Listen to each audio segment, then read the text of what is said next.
Well, our chief reporter, Kaveh Solokol, is back. Why have the wheels come off for Chelsea?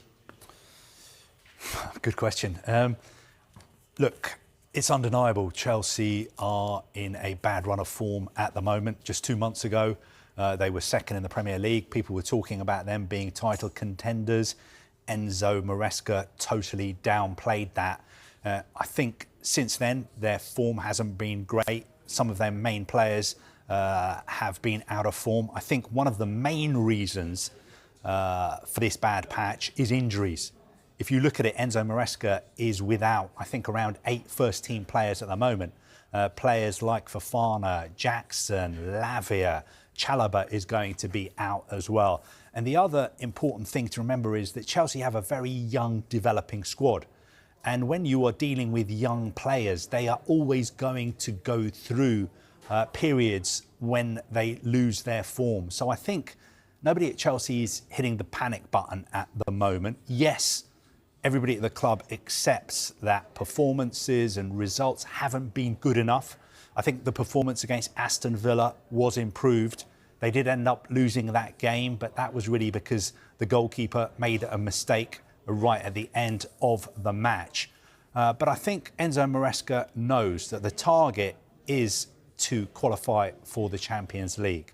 That is what Chelsea need to do. And I think if they win the majority of their home games, starting with Southampton tomorrow night, then they can still make it. Because finishing 5th may get you in the Champions League, probably will get you in the Champions League this season. Yeah, it will. Kaveh, you've made a very good case for Maresca and Chelsea. Some would say you've made excuses for him.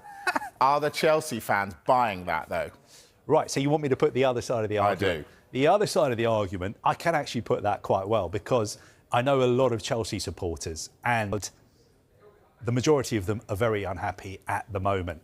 They feel there is a sort of disconnection between the fans and the club. They were used to having a lot of success under the previous owner, Roman Abramovich. But of course, times have changed. There is no unlimited cash at Chelsea anymore. And even if there was, we've got financial fair play, we've got PSR. The owners cannot go out and just buy the best players in the world. So I understand the fans are unhappy. I think the message from the owners to them is, let's stick together. We hear you're unhappy. We know why you're unhappy. We are trying to address those concerns.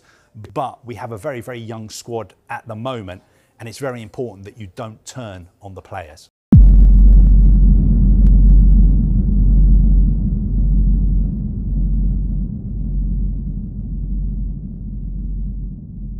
There we are, guys, and welcome to another video as we preview Chelsea versus Southampton game that is scheduled to happen today. Chelsea will be looking to host Southampton, a team that they actually beat 5-1. The team that is at the bottom of the Premier League table. Chelsea are expected to win this game, but looking at Chelsea's current squad, even the fans are going into this game a bit skeptical. But why?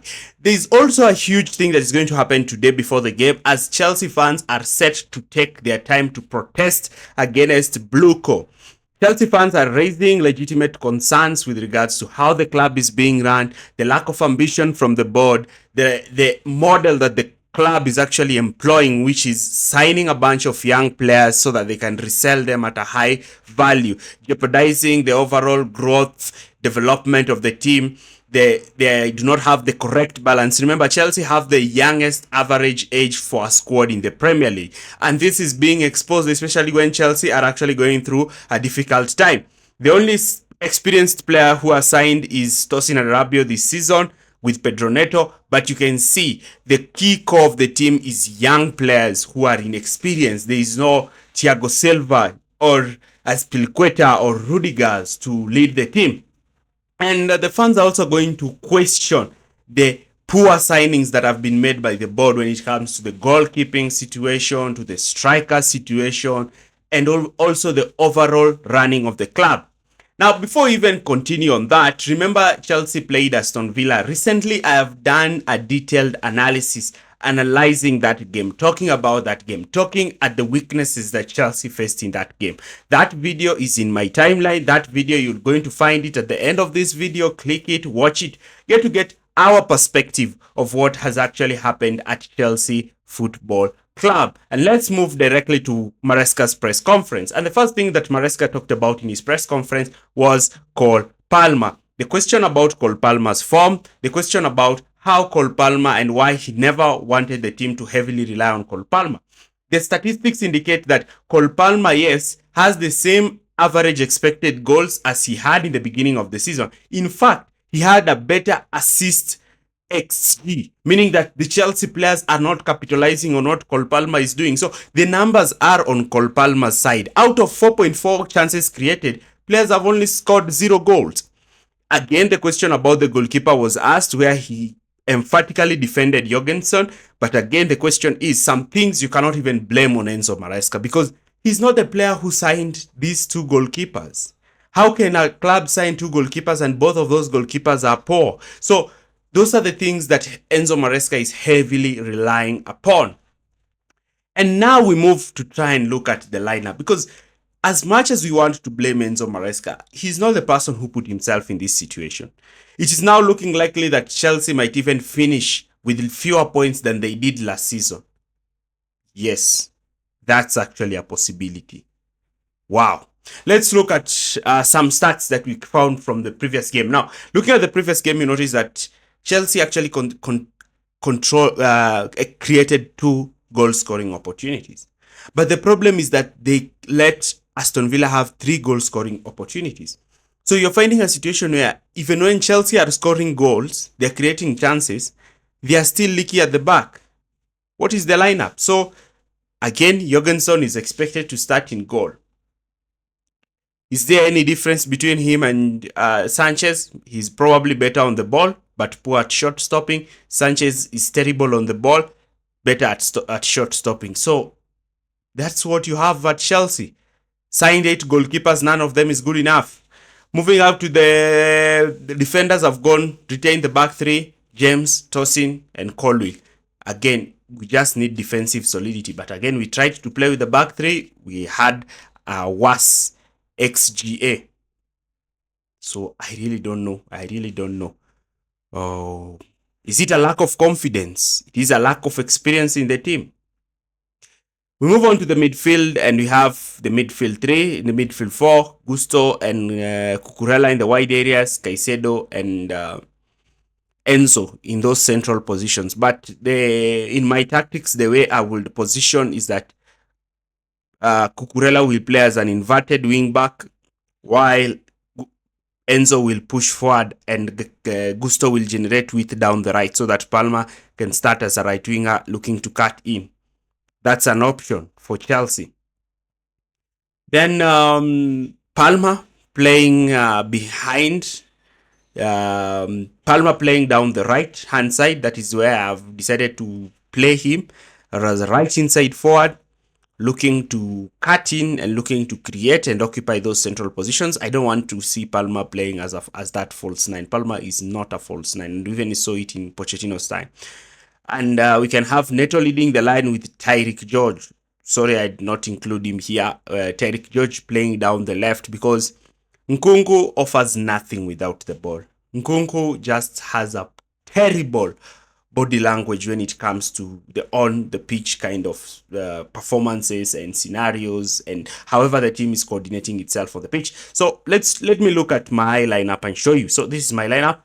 That's a 3-4-3 kind of lineup, and you can see Jorgensen, the 3 center backs, the 2 wing backs, Fernandes and Caicedo, Palmer and Tyreek George in behind, and Neto leading the line. Neto is just there to look to make those runs. I've always said it's better to use Neto as a number 9 so that he can stretch the defense deeper and occupy the center backs, though he's not a traditional number 9. But why are we finding ourselves here? It's because we didn't sign a striker. Alternatively, Chelsea can even shift into a 3-2-1-2 with Tyreek George and Neto splitting into 2 and Palmer playing in behind, because that is similar. So both of them looking to make the runs, especially in the channels.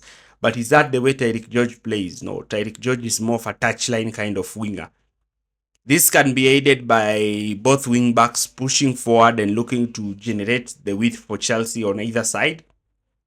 It's a tactic that Enzo Maresca can actually employ. But again, is Cucurella a player who can generate width? No, he's a player who's very comfortable playing the inverted role, but Gusto is very comfortable playing the overlapping role.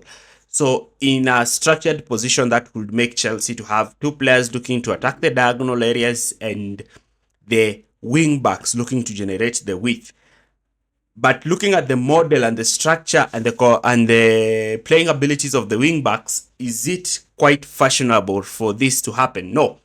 What can happen is during build-up, Caicedo and Fernandez play deeper. Then you have Tosin and James and Colwill at the back. But I have other ideas with the way Chelsea can build up, because this is one alternative that Chelsea can use.